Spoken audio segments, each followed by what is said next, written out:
Supreme கோர்ட்ல இப்போ எத்தனை ஜட்ஜஸ் இருக்காங்க? 34 ஜட்ஜஸா? இப்போ நீங்க ஆன்சர் பண்ணுங்களேன். இந்த 34 ஜட்ஜஸ்ல எத்தனை ஜட்ஜ் உமன்? அதாவது இந்தியாவோட சுப்ரீம் கோர்ட்ல ஒர்க் பண்ற உமன் ஜட்ஜ் எத்தனை? எல்லாருக்கும் தெரிஞ்சதுதான், ஒரே ஒரு ஆள் தான். So this is the India's reality. அப்போ இந்தியா உங்களுக்கு என்ன சொல்லுது? நீங்க கேர்ளா இருக்கீங்க, சுப்ரீம் கோர்ட்டோட ஜட்ஜா மாற போறீங்கன்னா ஆசை இருக்குன்னா அதோட ப்ராபபிலிட்டி ரொம்ப ரொம்ப கம்மி. பட் அதே நீங்க இந்தியாவில் இருக்கீங்க, ஒரு மேல இருக்கீங்கன்னா ப்ராபபிலிட்டி ரொம்ப அதிகம். So this is the real இந்தியாவில். அண்ட் இந்த ரியாலிட்டியை இப்போ கிரிட்டிசைஸ் பண்ணிருக்காங்க. யாரு? இவங்க தான், ஜஸ்டிஸ் நாகரத்னா. இப்போ ஒர்க் பண்ற, இப்போ பிரசென்ட்ல சுப்ரீம் கோர்ட்ல ஒர்க் பண்ற ஒரே ஒரு உமன் ஜட்ஜ் இந்த விஷயத்தை கிரிட்டிசைஸ் பண்ணிருக்காங்க. பட் ஆஸ் யூஷுவல் அந்த இஷ்யூக்குள்ள போறதுக்கு முன்னாடி பேசிக்ஸ் இருக்கு. பேசிக்ஸ் ரிவிஷன் பண்ணிட்டு அப்புறம் டாபிக்ல போகலாம். ஸோ ஃபர்ஸ்ட் பேசிக் கொஸ்டின், ஒரு ஜட்ஜை எப்படி அப்பாயிண்ட் பண்ணுவாங்க? ஃபார் எக்ஸாம்பிள் சுப்ரீம் கோர்ட் வச்சுக்கலாம். சுப்ரீம் கோர்ட்டுக்கு ஒரு ஜட்ஜ் தேவைன்னா அந்த ஜட்ஜை எப்படி அப்பாயிண்ட் பண்ணுவாங்க? எல்லாருக்குமே தெரிஞ்சது தான், பட் பேசிக்ஸ் அகைன் ரிவிஷன் பண்ணலாம். சுப்ரீம் கோர்ட்ல ஒரு குரூப் இருக்கும். அந்த குரூப்புக்கு பேர் என்ன? கொலிஜியமா. அந்த குரூப்ல யார் இருப்பா? அந்த சுப்ரீம் கோர்ட்டோட மோஸ்ட் சீனியர் ஜட்ஜஸ். ரொம்ப சிம்பிளா சொல்லலாம், யாருக்கெல்லாம் ரொம்ப வயசா இருக்கும், ரொம்ப எக்ஸ்பீரியன்ஸா இருக்காங்களோ அதுல ஒரு 4 பேர். So 4 senior most judges plus supreme கோர்ட்டோட சீஃப் ஜட்ஜ் இருப்பார்ல, chief justice of India. So chief justice of India plus அந்த கோர்ட்டோட டாப் மோஸ்ட்ல இருக்கிற 4 சீனியர் ஜட்ஜஸ், அவங்க சேர்ந்தது தான் ஒரு குரூப். இந்த குரூப் ஏதோ கொலிஜியம். ஸோ அவங்க தான் என்ன பண்ணுவாங்க? அடுத்த ஜட்ஜை யாரை போடலான்றது முடிவு பண்ணுவாங்க. புரிஞ்சா? இதே ப்ராசஸ் தான் ஹைகோர்ட்டுக்கு. ஃபார் எக்ஸாம்பிள் உங்களுக்கு தெரியும், அகைன் சொல்றேன், ஹைகோர்ட் வச்சுக்கலாம். இப்போ ஹைகோர்ட்ல ஒரு ஜட்ஜ் அப்பாயிண்ட் பண்ணணும். யார் பண்ணுவா? சேம். அந்த ஹைகோர்ட்ல என்ன இருக்கும்? ஒரு குரூப் இருக்கும். அந்த குரூப் பேர் என்ன? அந்த குரூப்புக்கு பேர் கொலிஜியமா. ஓகே, அந்த குரூப்ல யார் இருப்பா? அகைன் அந்த ஹைகோர்ட்டோட, ஃபார் எக்ஸாம்பிள் சென்னைனா சென்னை ஹைகோர்ட்டோட டாப் மோஸ்ட் சீனியர் ஜட்ஜ் யாரோ 2 பேர், 2 சீனியர் ஜட்ஜஸ். யோசிக்க முடியல, சுப்ரீம் கோர்ட்னா 4 சீனியர் ஜட்ஜஸ், ஹைகோர்ட்னா 2 பிளஸ் அந்த ஹைகோர்ட்டோட சீஃப் ஜஸ்டிஸ் இருப்பார், டாப் மோஸ்ட் ஜட்ஜ். ஸோ ஒரு கோர்ட்டோட டாப் மோஸ்ட் ஜட்ஜ் பிளஸ் அந்த கோர்ட்டோட சீனியர் ஜட்ஜஸ் 2 பேர். அந்த குரூப் தான் என்னது? கொலிஜியம். அவங்க என்ன பண்ணுவாங்க? அந்த ஹைகோர்ட்டுக்கான ஜட்ஜை அப்பாயிண்ட் பண்ணுவாங்க. ஸோ இது வரைக்கும் என்ன முடிஞ்சிருக்கு? ஒரு ஜட்ஜை அப்பாயிண்ட் பண்ணணும்னா யாரு பண்ணுவாங்க தெரிஞ்சு போச்சா? யார் பண்ணுவாங்க? ஃபர்ஸ்ட் சுப்ரீம் கோர்ட்டா? சுப்ரீம் கோர்ட்னா அங்க ஒரு கொலிஜியம். ஹைகோர்ட்னா அங்க ஒரு கொலிஜியம். அப்போ குரூப் தானே பண்ணுது, அப்பாயிண்ட் பண்ணுது. அந்த குரூப்ல யார் இருக்கா? ஜட்ஜஸ் தான் இருக்காங்க. யார் கிடையாது? கவர்மெண்ட் ஆட்கள் கிடையாது. என்ன ரீசன்? எல்லா கோர்ட்லயுமே மோஸ்ட் ஆஃப் தி கேசஸ் யார் எதிர்த்து இருக்கும்? கவர்மெண்ட்டை எதிர்த்து இருக்கும். அப்போ ஜட்ஜ் அப்பாயிண்ட் பண்ணும்போது அதுல கவர்மெண்ட் இன்ஃபுளுன்ஸ் இருந்துச்சுன்னா என்ன ஆகும்? மோஸ்ட் ஆஃப் தி தீர்ப்புல கவர்மெண்ட் சாதகம் வரலாம்ல. ஸோ மோஸ்ட்லி ஜட்ஜ் அப்பாயிண்ட் பண்றதுல அந்த குரூப்ல யாருக்க மாட்டாங்க, கவர்மெண்ட் இருக்காது. ஸோ உங்களுக்கு புரிஞ்சிருக்கும். நான் எக்ஸாம்பிள் கேட்கறேன், ட்ரை பண்ணுங்க. இப்போ சுப்ரீம் கோர்ட்ல ஒரு ஜட்ஜை வந்து அப்பாயிண்ட் பண்ணணும். யார் அப்பாயிண்ட் பண்ணுவா? அந்த குரூப்பா? Okay, what is the process? ரொம்ப சிம்பிள் இல்ல. எல்லா ஹைகோர்ட்லயும், எல்லா ஸ்டேட்ல இருக்க ஹைகோர்ட்லயும் ஜட்ஜ் இருப்பாங்களா? அந்த ஜட்ஜ்ல யாரு சீனியர் மோஸ்டோ அவங்கள சுப்ரீம் கோர்ட் என்ன பண்ணுவாங்க? எடுத்துப்பாங்க. சுப்ரீம் கோர்ட்டோட ஜட்ஜ் அப்பாயிண்ட் பண்ணிப்பாங்க. யோசிக்க முடியுதா? அப்ப மோஸ்ட்லி ஒரு கொலிஜியம் யாரை சூஸ் பண்ணுது? ஏஜ் வைஸ், எக்ஸ்பீரியன்ஸ் வைஸ் யாரோட பொசிஷன் வந்து சீனியாரிட்டியா இருக்கோ அவங்களுக்கு அந்த போஸ்ட் தராங்க. அதானே? பட் இப்ப என்ன ப்ராப்ளம்னா, சுப்ரீம் கோர்ட் இப்ப ரீசெண்டா ஜஸ்டிஸ் பஞ்சோலி இவரை வந்து சுப்ரீம் கோர்ட்டோட ஜட்ஜா அப்பாயிண்ட் பண்ணிருக்காங்க. விச் மீன்ஸ் என்ன அர்த்தம்? இந்தியாவில் இருக்கிற நிறைய ஹைகோர்ட்ல இவர் என்னவா இருக்கலாம்? சீனியரா இருக்கலாம்ல.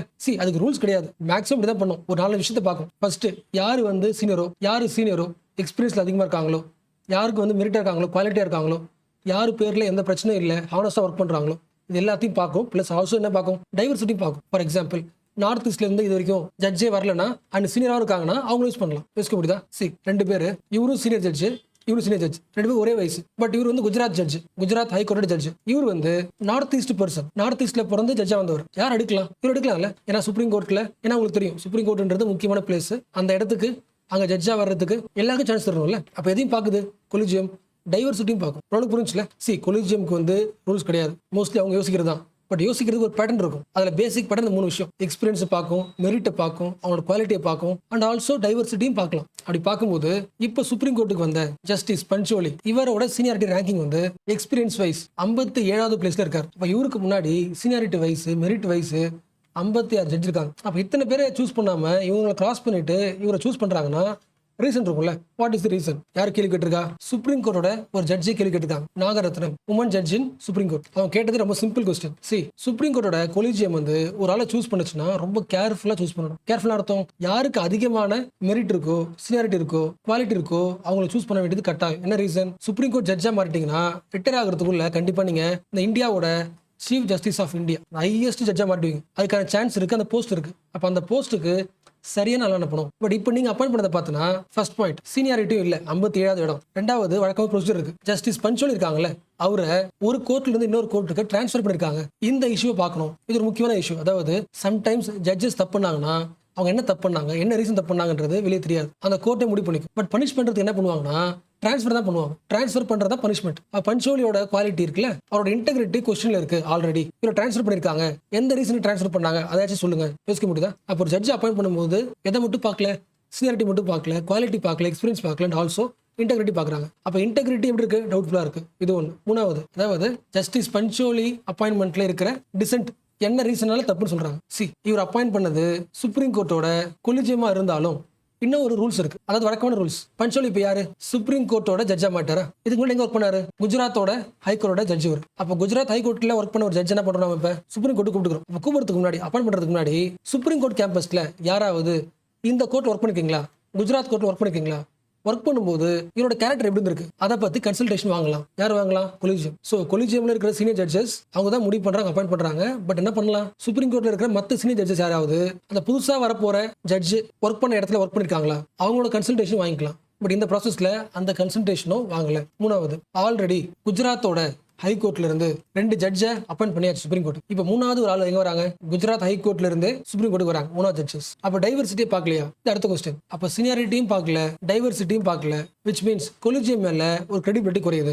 இன்ஃபேக்ட் என்ன பண்ணிருக்கணும்? இப்போ ஒர்க் பண்ற ஜட்ஜஸ்ல, சுப்ரீம் கோர்ட்ல ஒர்க் பண்ற ஜட்ஜஸ்ல இருக்கிற ஒரே ஒரு ஜட்ஜ், உமன் ஜட்ஜ் வந்து நாகரத்னம். அது உங்களுக்கு தெரியும். அப்ப ஜெண்டர் லெவல்ல பார்த்தோம்னா டைவர்சிட்டியே இல்ல சுப்ரீம் கோர்ட்ல. அப்ப என்ன பண்ணிருக்கலாம்? இந்த 57வது இருக்கிற ஒரு ஆளுக்கு தந்ததை விட இவங்களுக்கு முன்னாடி சீனியாரிட்டி லெவல்ல நிறைய உமன் ஜட்ஜஸ் இருக்காங்க, அவங்களுக்கு அந்த போஸ்ட் கொடுக்கலாம். டைவர்சிட்டி ஆச்சு சரியா இருக்கும். யோசிக்க முடியுதா?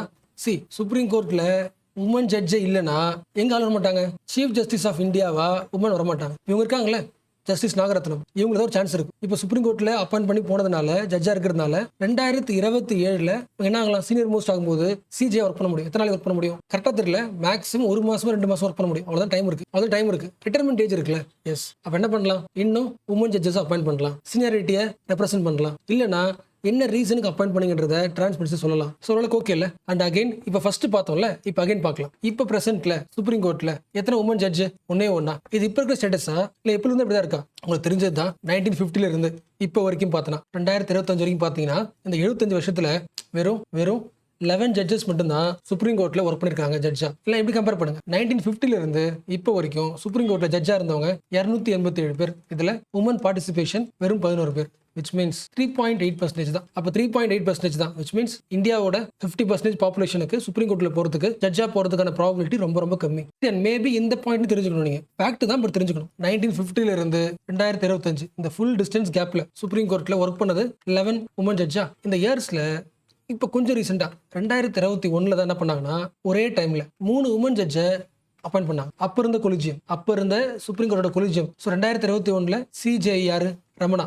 ஸோ அவரோட கொலிஜியம், அவர் குரூப் அந்த டைம்ல 3 உமன் ஜட்ஜை அப்பாயிண்ட் பண்ணாங்க. லிங்க் பண்ண முடியுதா?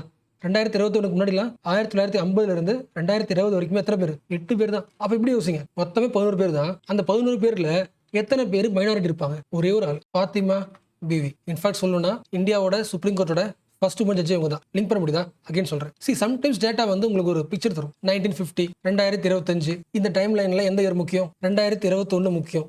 என்ன ரீசன்? அப்ப இருந்த கொலிஜியம் ஒரு 3 உமன் ஜட்ஜை சுப்ரீம் கோர்ட்டுக்கு அப்பாயிண்ட் பண்ணாங்க. அது ஒண்ணு. அடுத்து முதல் முறையா சுப்ரீம் கோர்ட்டுக்கு ஜட்ஜ் போயிருப்பாங்கல்ல, யார் பார்த்தோம்? ஃபாத்திமா பேபி பார்த்தோம்ல. அது இந்த வருஷம் 1989. யோசிக்க முடியுதா? 1950 இருந்து 1989 வரைக்கும் யாருமே கிடையாது. ஸோ 1989 தான் ஃபர்ஸ்ட் ஒரு உமன் ஜட்ஜ் சுப்ரீம் கோர்ட்டுக்கே போறாங்க. அதுக்கப்புறம் ஒரு 5 இயர்ஸ்க்கு அப்புறம் போவாங்க. அப்புறம் ஒரு 10 வருஷத்துக்கு அப்புறம் யாருமே இல்லை. அப்ப இந்த 11 பேருமே எப்போ? இந்த கேப்ல தான். அப்ப இந்த 11 பேருமே எப்போதான்? இந்த ஒரு 30 இயர்ஸ்க்குள்ள தான். So what is the point? Supreme கோர்ட்ல உமன் ஜட்ஜ் ஒர்க் பண்ணதே கம்மி அப்படின்னா நீங்க ஒரு உமனா பிறந்து நீங்க முஸ்லீமா இருக்கீங்கன்னா இன்னும் ப்ராபபிலிட்டி ரொம்ப ரொம்ப கம்மி தானே. ஒரே ஒரு ஆள் தான் 75 இயர்ஸ்ல ஒரே ஒரு முஸ்லீம் உமன் தான் ஜட்ஜா ஒர்க் பண்ணிருக்காங்க. இப்படி யோசிங்க. நீங்க மார்ஜினல் கேஸ்டா இருக்கீங்க வச்சுக்கலாம், ட்ரைபலா இருக்கீங்க வச்சுக்கலாம். இப்போ இன்னும் சான்ஸ் எப்படி இருக்கு? ரொம்ப ரொம்ப கம்மி. அப்ப என்ன கன்க்ளூட் பண்ணலாம்? இந்தியாவோட ஜுடிஷியரியில டைவர்சிட்டி ரொம்ப ரொம்ப கம்மியா இருக்கு. இன்க்ளூசிவிட்டியே கிடையாது, உமன்ஸ் வாய்ஸே கிடையாது. உமன்ஸ் வாய்ஸ் இல்லைன்னா இந்தியாவில் உமன்ஸ் ரைட்ஸ் எப்படி வந்து இம்ப்ரூவ் ஆகும்? உமன்ஸ் சம்மந்தப்பட்ட கேசஸ்ல எப்படி ப்ராக்ரஸ் ஐடியா தர முடியும்? ஸோ இப்போ வரைக்கும் இந்தியாவோட கல்ச்சர்ல ஒரு ப்ராக்ரஸ் ஐடியாஸ் இன்னும் கம்மியா இருக்குன்னு நம்ம யோசிச்சோம்னா அதுக்கு மெயின் ரீசன் ஜுடிஷியரியில உமன்ஸ் பார்ட்டிசிபேஷன் கம்மியா இருக்கு. லிங்க் பண்ண முடியல. இப்போ வரைக்குமே சொல்றேன், இப்போ வரைக்குமே இந்தியாவை மாத்தின முக்கியமான தீர்ப்புகள் எடுத்தா, ஃபார் எக்ஸாம்பிள் உங்க ஃபேமிலிக்கு ஒரு ப்ராப்பர்ட்டி இருக்கும். அந்த ப்ராப்பர்ட்டி ரைட்ஸ் யாருக்கு உண்டு? ஒரு உமனுக்கு உண்டு. அது பேர் என்ன? இன்ஹெரிட்டன்ஸ் ரைட்ஸாக இருக்கட்டும், மேரேஜ் ரைட்ஸாக இருக்கும், யாரை மேரேஜ் பண்ணிக்கணும், டவுரி அபாலிஷ் பண்ணுறது, இல்லைனா வேலையில் ஈக்குவல் பார்ட்டிசிபேஷன், ரொம்ப முக்கியமானது பர்சனல் லிபர்ட்டி. இது எல்லாமே ரூல்ஸாக இருந்தாலும் கான்ஸ்டியூஷன் இருந்தாலும் பிரச்சனை வந்துச்சுன்னா அந்த பிரச்சனை பேஸ் பண்ணி தீர்ப்பு தரதுக்கு எங்க யார் இருக்கணும்? உமன்ஸ் வாய்ஸ் இருக்கணும்ல. எதுவுமே கிடையாது. யோசிக்க முடியுதா? நாளைக்கு வந்து ஒரு கேர்ள் வந்து பேப்பர் படிக்கும்போது அந்த பேப்பர்ல ஒரு ஜட்மெண்ட் வச்சுக்கலாம். அந்த ஜட்மெண்ட்டை இவங்க நம்ப முடியுமா? ட்ரஸ்ட் பண்ண முடியுமா? வாய்ப்பே கிடையாதுல்ல. கோர்ட்ல உமனோட வாய்ஸ் இல்லாத போது சுப்ரீம் கோர்ட் தர தீர்ப்பை வந்து ஒரு உமனால ட்ரஸ்ட்ஃபுல்லா நம்ப முடியுமா? வாய்ப்பே கிடையாதுல்ல. which means only one gender and few communities dominating the Indian judiciary.